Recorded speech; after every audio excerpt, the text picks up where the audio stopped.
এই আর্টিফিশিয়াল ফুলগুলো আমি কিভাবে ধুয়ে পরিষ্কার করে এভাবে সাজালাম সেই নিয়ে থাকছে আজকের এই ব্লগটি এবং আমি আপনাদের সাথে আজকে অনেক কথা শেয়ার করব। চলেন কথা না বেরিয়ে চলে যাই মূল ভিডিওতে। হ্যালো এভরিওয়ান, আসসালামু আলাইকুম। কে কোথায় থেকে আমার ভিডিওটি দেখতেছেন অবশ্যই কমেন্টে জানাবেন। কে না চায় তার সংসারকে পরিপাটি করে সাজিয়ে রাখতে, কিন্তু সবার কপালে হয়তো বা সেটা জুটে না।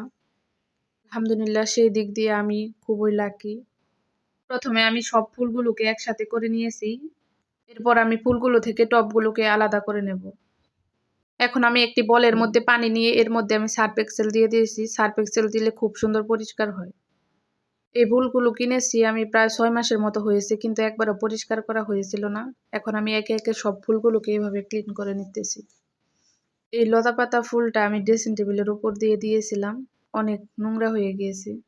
এরপর আমি ফুলগুলোকে একে একে সবগুলোকে কিছুক্ষণ ধরে ভিজিয়ে রেখে দেব। ভিজিয়ে রেখে দিলে বেশি পরিষ্কার হবে। এরপর আমি প্রায় 20 মিনিটের মতো ভিজিয়ে রেখে দিয়েছিলাম। এখন আমি একটি বালতির মধ্যে পানি নিয়ে শুধু ফুলগুলোকে ওখানে চুবিয়ে চুবিয়ে উঠিয়ে ফেলবো। এই ভিডিওগুলো করে দিয়েছিল আমার হাজবেন্ড। দেখেন বৃষ্টি দিয়ে দিয়েছে, দেখতে কিন্তু ভালোই লাগতেছে।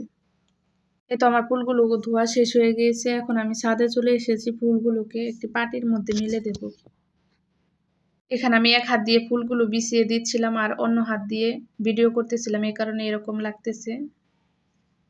ফুলগুলো আমি সকাল 10টার দিকে ধুয়ে দিয়েছিলাম। সারাদিন শুকানোর পর ফুলগুলো একদম শুকিয়ে গিয়েছিল, মাঝখানে আমি 2বার উল্টিয়ে দিয়েছিলাম। এই তো আমি তারপরের দিন ফুলগুলোকে গুছানোর জন্য বসেছি। আমার দেখেই মাথা ঘুরে যাচ্ছে এগুলা কিভাবে গুছাবো।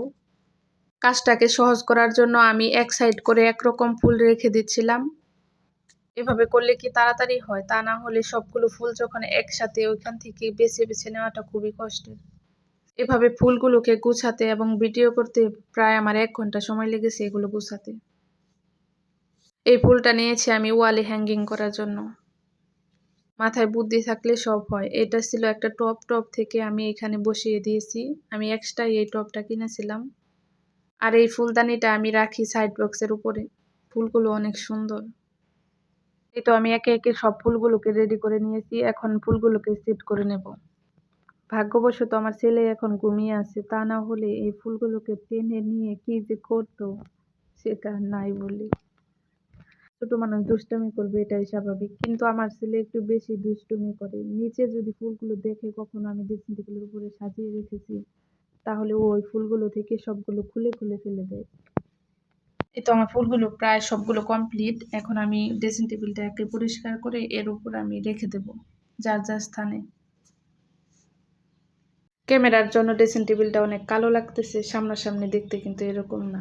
এখন আমি যে ফুলগুলোকে সেট করে নিতেছি, যেখানে যেই ফুল দেখতে ভালো লাগবে সেইখানেই আমি রাখতেছি। মিররের সামনে কিন্তু ফুল রাখলে এমনিতেই সুন্দর লাগে, দেখতে ডবল মনে হয়। এই তো আমি এই সাইডে এই চেরি ফুলটা রাখি। এই ফুলটা আমার কাছে দেখতে অসম্ভব সুন্দর লাগে। এটাকে ওইখানে সেট করে আমি এখন চলে যাব ড্রেসিং টেবিলের উপরে যে লতা পাতা ছিল ওইটা লাগানোর জন্য।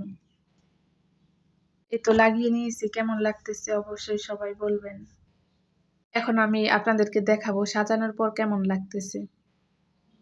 তো আমি একে একে সবগুলো সুন্দর করে সাজিয়ে নিয়েছি। আমার ছেলে ঘুম থেকে উঠলে এগুলো সব ফেলে দিবে। এরপর আমি ওয়াল হ্যাঙ্গিংটা ওখানে লাগিয়ে নিলাম। এটাই একমাত্র নিরাপদ থাকে, এটা আমার ছেলে ধরতে পারে না। এই তো গুছানো কমপ্লিট। কেমন লাগছে অবশ্যই সবাই কমেন্টে জানায়েন। আজকের ভিডিওটি এই পর্যন্তই। সবাই ভালো থাকবেন। আল্লাহ হাফেজ।